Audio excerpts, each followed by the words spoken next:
Let's mic day special. नमस्कार, let's mic में आपका स्वागत है। डे स्पेशल के साथ मैं राखी जैन। 1 जुलाई यह दिन भारत की उस बेटी के जन्म से जुड़ा है जिसने साबित कर दिया कि सपनों की कोई सीमा नहीं होती। एक साधारण शहर से निकलकर अंतरिक्ष की अनंत ऊंचाइयों तक पहुंचने वाली वो बेटी थी कल्पना चावला। उनका जीवन केवल एक वैज्ञानिक या अंतरिक्ष यात्री की कहानी नहीं, बल्कि साहस, परिश्रम और अटूट संकल्प की ऐसी मिसाल है जो आज भी दुनिया भर के युवाओं को प्रेरित करती है। साल 1947 भारत का विभाजन हुआ और लाखों परिवारों की तरह बनारसी लाल चावला का परिवार भी तत्कालीन मुल्तान से भारत आकर हरियाणा के करनाल में बस गया। नई जगह, नई शुरुआत और संघर्षों के बीच परिवार ने अपना जीवन फिर से खड़ा किया। बनारसी लाल ने पहले कपड़े का व्यापार किया और बाद में टायर का व्यवसाय शुरू किया। उन्हें शायद ये भी अंदाजा नहीं था कि उनकी सबसे छोटी बेटी एक दिन पूरी दुनिया में भारत का नाम रोशन करेगी। 1 जुलाई 1961 को जन्मी उस बच्ची का घर में नाम था मोंटो। आगे चलकर यही मोंटो दुनिया के लिए कल्पना चावला बन गई। बचपन से ही उनकी नजरें अक्सर आसमान की ओर रहती थी। जब भी कोई विमान करनाल के ऊपर से गुजरता, वो उसे देर तक निहारती रहती। उनके मन में एक ही सवाल उठता था, क्या कभी मैं भी आसमान से भी आगे जा सकूंगी। उस दौर में जब इंजीनियरिंग और विमानन जैसे क्षेत्र महिलाओं के लिए आसान नहीं माने जाते थे, कल्पना ने अपने सपनों को सीमाओं में नहीं बांधा। उन्होंने करनाल से स्कूली शिक्षा पूरी की और फिर पंजाब इंजीनियरिंग कॉलेज चंडीगढ़ से एरोनॉटिकल इंजीनियरिंग में स्नातक की पढ़ाई की।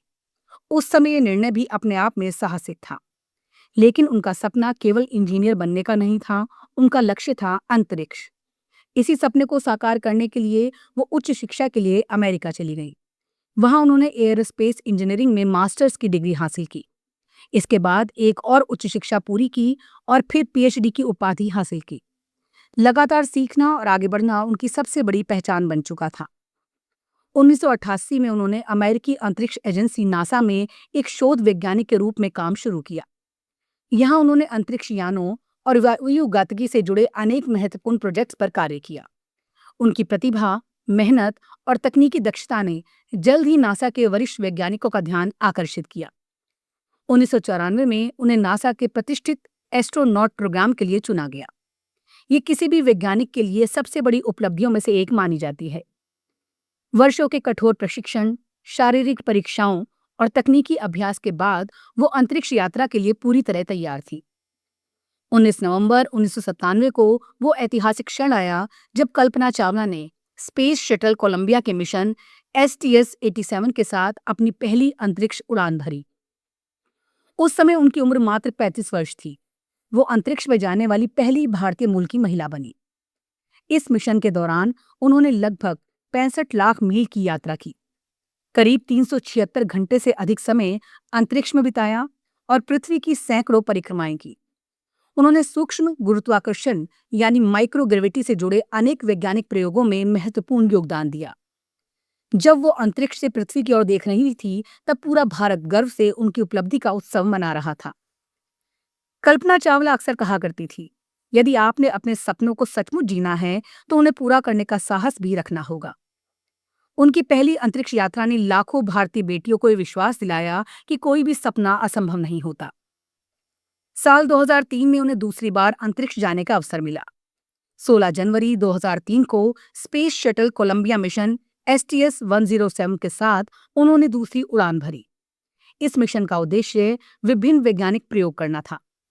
16 दिनों तक मिशन पूरी तरह सफलतापूर्वक चला और वैज्ञानिकों ने महत्वपूर्ण शोध कार्य पूरे किए। लेकिन 1 फरवरी 2003 को जब कोलंबिया पृथ्वी पर लौट रहा था, तब इतिहास की सबसे दर्दनाक अंतरिक्ष दुर्घटनाओं में से एक घटित हुई। पृथ्वी के वायुमंडल में प्रवेश करते समय शटल का ताप सुरक्षा कवच क्षतिग्रस्त होने के कारण टूट गया। देखते ही देखते अंतरिक्ष यान बिखर गया और उसमें सवार सभी 7 अंतरिक्ष यात्रियों का निधन हो गया। उन 7 वीर अंतरिक्ष यात्रियों में भारत की बेटी कल्पना चावला भी थी। ये समाचार सुनकर पूरा भारत शोक में डूब गया। लेकिन किसी महान व्यक्तित्व की पहचान केवल उसकी मृत्यु से नहीं, बल्कि उसकी विरासत से होती है। कल्पना चावला आज भी अपने कार्यों, अपने विचारों और अपने सपनों के माध्यम से जीवित हैं। आप सुन रहे थे let's mic more than radio. Follow कीजिए हमें हमारे सोशल मीडिया प्लेटफॉर्म्स पर।